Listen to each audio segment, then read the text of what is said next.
اخطر حاجة بتعملها في حق نفسك وانت مش واخد بالك خالص في حياتك العادية او في الشغل او حتى في تفكيرك في المستقبل، هي انك بتردد كلمة واحدة بس وبتقولها عادي ومفكر ان هي عادي، ولكن هي تأثيرها اخطر مما تتخيل على نفسك.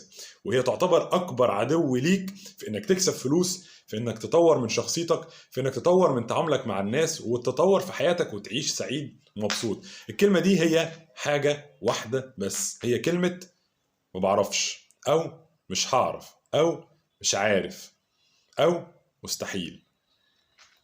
لما تبدل الكلمات دي هي انت فعلا حد طلب منك حاجة وانت فعلا ما تعرفش او ما عندكش المعلومة، فلما تقول ايه هحاول، هتعلم، هشوف بتتعمل ازاي، اكيد هعملها، هي صعبة بس ممكنة. لما تبدل الكلمات الاولانية بالكلمات التانية شوف حياتك هتتغير ازاي، وما تنساش تدعيلي.